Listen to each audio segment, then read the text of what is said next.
The question we are going to discuss are: sketch a simple line diagram showing a shipboard oily water separator in series with a coalescing second stage.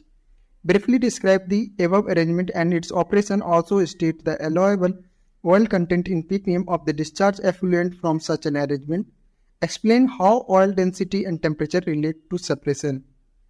Let's start with the first part. Sketch a simple line diagram showing a shipboard oily water separator in series with a coalescing second stage. We will understand this with a simple animation. See the operation of an oily water separator with a 15 ppm monitor. The separation of oil water in the separator takes place in two stages.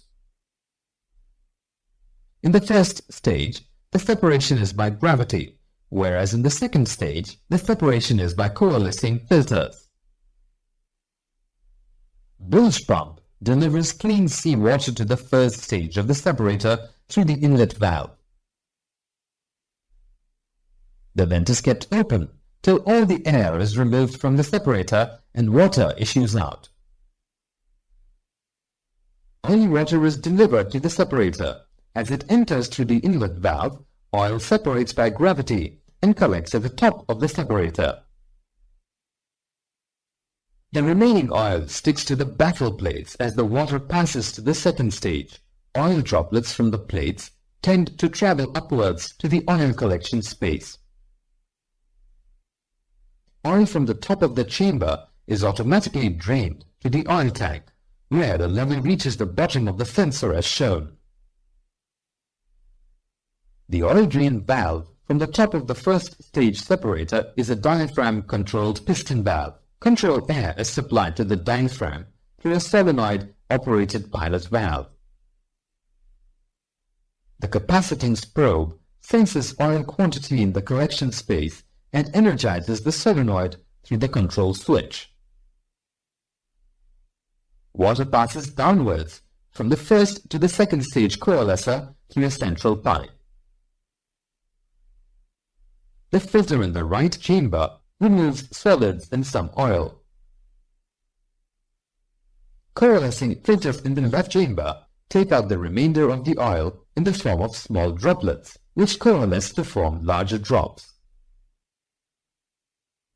These rise to the oil collecting space. Oil content of the final discharge is below 15 ppm. In case the discharge of water after the second stage is more than 15 ppm, the monitor senses this and gives an audible and visual alarm in the engine room. At the same time, the monitor sends a signal to the three-way valve in the overboard discharge line, which closes the overboard and opens to the bilge tank.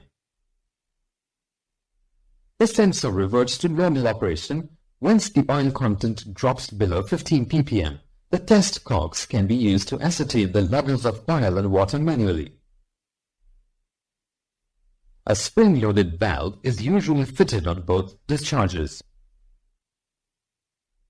However, it is essential that a relief valve be provided on the shell or incoming mixture line to prevent overpressure and accidental discharge to a confined space or prevent overboard under oil working conditions.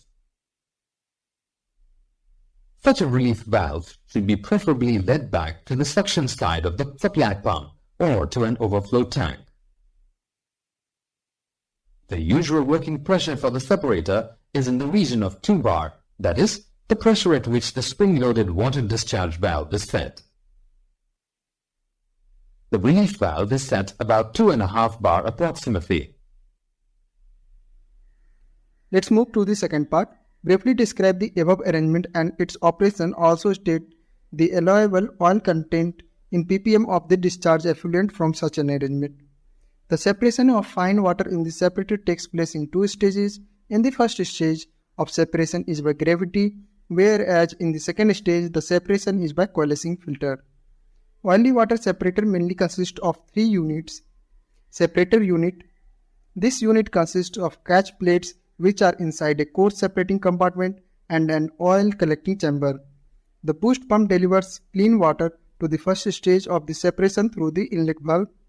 The vent is kept open till all the air is removed from the separator The oily water mixture is then pumped through the separator inlet pipe into the coarse separating compartment. Here, because of its lower density, some oil can separate and rise into the oil collection spaces. The remaining oil-water mixture now flows down into the fine separating compartment and passes gradually between the catch plates. More oil can separate on the underside of these plates and travel out until the oil collecting space is free to rise. Almost oil-free water passes through the central pipe and leaves the separator unit. The purity at this point will be 100 parts per million or less. An automatically operated valve releases the oil into a storage tank. Steam or electric heating coils are provided in the upper and sometimes the lower part of the separator, depending upon the type of oil to be separated. Heating reduces the viscous drag of oil and thus makes separation of oil and water easier. Where greater purity is required, the almost oil-free water passes to a filter unit. The water flows in turn through two filter stages and the oil removed passes to oil collecting spaces. The first stage filter removes physical impurities present and promotes some points of fine separation. The filter unit. This is a separate unit whose input comes from the discharge of the first unit. The unit consists of three stages: the filter stage, the coalescer stage, and the collection chamber. The impurities and the particles are separated by a filter and settle down to the bottom for removal. The second stage filter uses coalescer inserts for final de-oiling.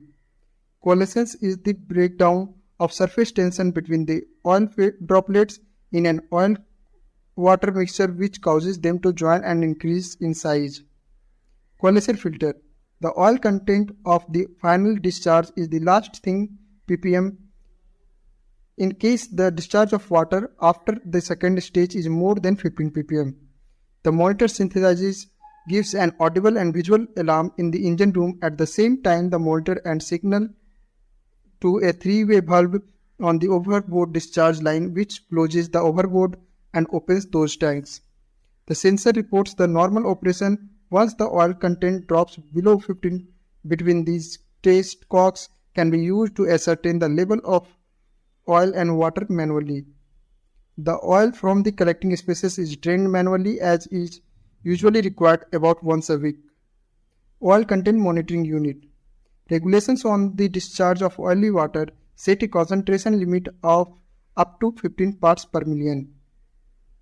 A monitor is required to measure these values and to provide both continuous recordings and alarms where the level allowed is exceeded. The principle used is that of ultraviolet fluorescence. This is the emission of light by a light-absorbing molecule. Energy is lost during the short time between absorption and emission, and light of a longer wavelength is emitted. Oil fluoresces more readily than water, so this provides the means to detect it. A sample is drawn off from the overboard discharge and passes through the sample cell. The ultraviolet light is directed to the sample and fluorescence is monitored by a photoelectric cell. The measured value is compared to that of the maximum desired value in the controller recorder. When an excessive level of contamination is detected, the alarm is sounded and the diverting valve is operated. The discharging liquid is then passed to a stop hold. Let's move to this third part of the question.